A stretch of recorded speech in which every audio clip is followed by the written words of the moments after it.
Gente, hoje estamos aqui, vamos falar sobre saúde, né? Olha só, professora, mas a gente estava falando até agora sobre bioma, ecossistema, né? O que tem a ver saúde com tudo isso que a gente estava falando, né? Olha só, gente, o que tem a ver? Primeiro, quando a gente falou de bioma, deixei até aqui o meu mapa mental da Mata Atlântica, né? Porque a Mata Atlântica a gente já sabe, já foi falado que é o bioma mais devastado por conta da urbanização. A urbanização, ela traz poluição. Poluição de ar, de água, de tudo, de solo, de tudo, certo? Que a gente já falou nas aulas passadas. Bom, toda essa poluição aqui, o que ela vai fazer? Se é poluição, é alguma coisa que não é natural, certo? Ela vai trazer um problema para o meio ambiente e, em segunda instância, vamos dizer assim, a nossa saúde, tá bom? Por isso que a gente vai tratar de saúde agora. Vamos fazer um paralelo no ecossistema, tudo bem? Porque quando a gente tem urbanização, a gente tem um aumento de população. Esse aumento de população gera poluição e aí causa danos à saúde. Antigamente, as pessoas tinham o conceito de saúde como saúde era a ausência de doenças, certo? Só que, na verdade, doença ela pode ser tanto física como mental, como social, né? Então, esse conceito ele foi ampliado, tá?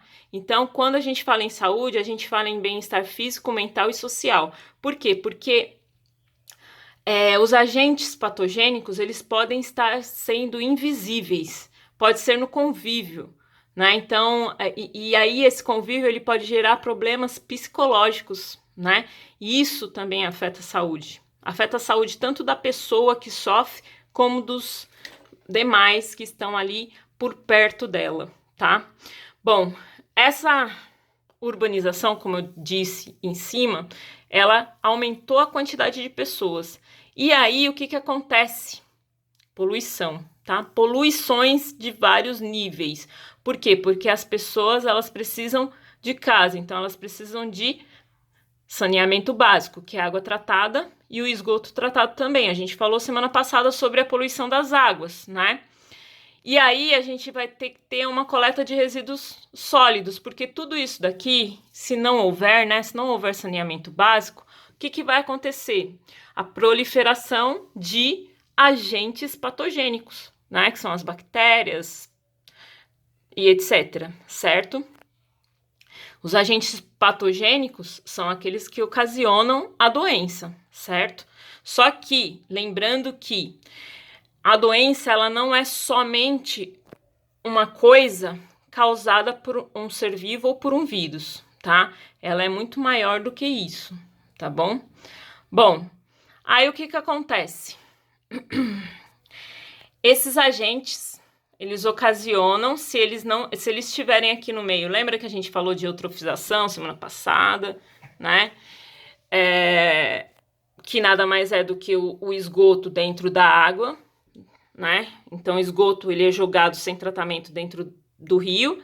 Esse rio ele tem que passar por um tratamento para chegar na casa da gente, né? Para ser potável novamente, ele passa por diversas estações de tratamento. Só que gasta-se mais com esse tratamento e mesmo depois da cloração, né? Que é quando colocam cloro na água para acabar com qualquer tipo de vírus e bactérias, mesmo assim, se eu não tiver um tratamento anterior a esse esgoto, essas bactérias elas ainda podem se proliferar nessa água potável. Por isso que a gente tem que filtrar a água, né? Tem que ferver a água, né? Ou colocar aquele hipoclorito de sódio na água para tratá-la antes de beber. Não é aconselhável beber água direto da torneira, da rua ou da caixa, né? Tem que se filtrar antes para que não se tenha proliferação de nenhum tipo de doença, certo? Bom, mas esses agentes patogênicos, então, eles podem chegar pela água, pela água que chega à nossa casa, certo? Pelo abastecimento de água. E pode ocasionar doenças variadas, certo? E aí é o que a gente vai estudar a partir das próximas aulas. A gente vai ver, né, quais são essas doenças, né, quais são as causas dela, quais são os agentes patogênicos. É óbvio que não vai dar para trabalhar uma por uma, né? Vai ser uma coisa mais ampla. A gente vai falar sobre várias ao mesmo tempo. E a gente também vai falar sobre os vetores que podem ser transportadores desses agentes patogênicos.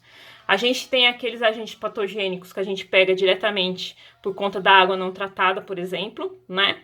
E a gente também tem alguns tipos de seres vivos que transportam esses agentes até nós, né? Um deles, por exemplo, para vocês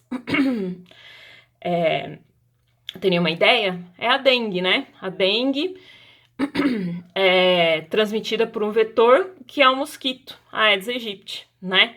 Então a gente tem um sério problema no verão por conta da proliferação de mosquitos que, quando pica uma pessoa que está com a doença, com a dengue, pode passar essa doença para uma centena de outras, né? Porque esse mosquito, ele vai de um em um e proliferando esse agente patogênico, que é a dengue. Tudo bem?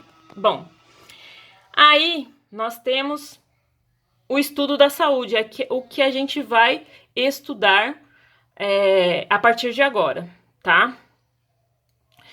E nós temos, então, como prevenção e controle, as unidades básicas de saúde das nossas regiões, que é o UBS, é o posto de saúde, gente.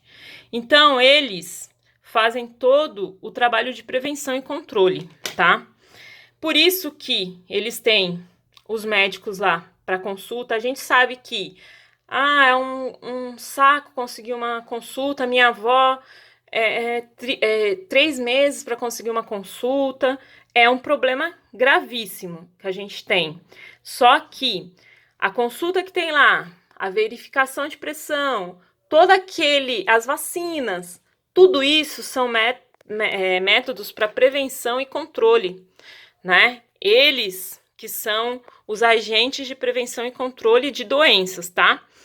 E eles que têm que estar fiscalizando tudo o que está acontecendo. Então, se tem, por exemplo, caso de virose em determinada região, então aqui, Vila Nancy, né? Eu moro na Vila Nancy. A UBS que toma conta dessa área aqui da Vila Nancy.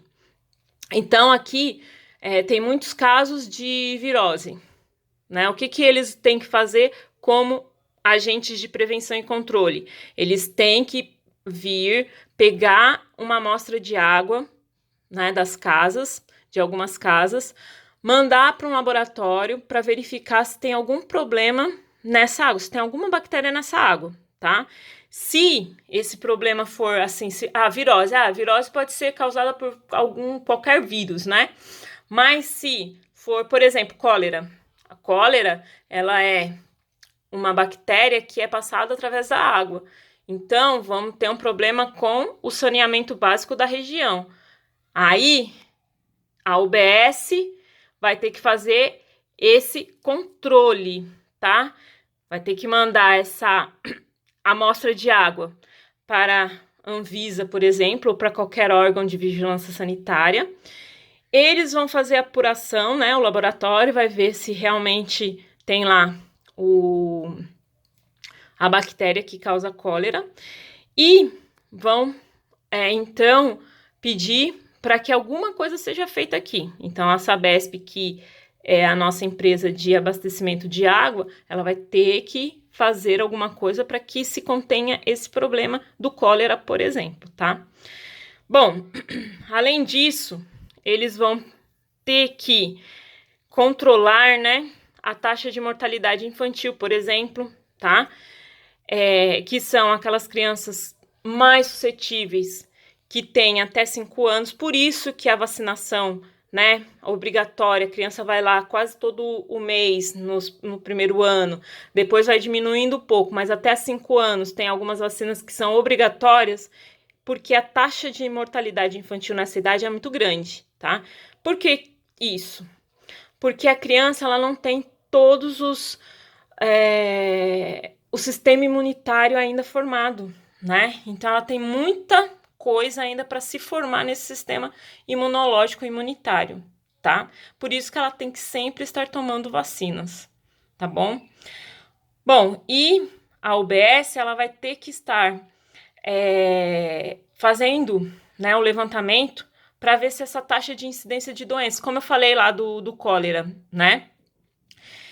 Então, ela vai ter que estar investigando a todo momento para ver a taxa de incidência de algumas doenças, né? Então, olha só, a taxa de incidência de doenças nada mais do que condições do ambiente com a proliferação do vetor, determinando ações para o combate. Então, se, por exemplo, eu tenho muitos casos aqui no pronto-socorro de cólera, e eu sei que o cólera vem através da água, né, contaminada, então o que eu vou fazer?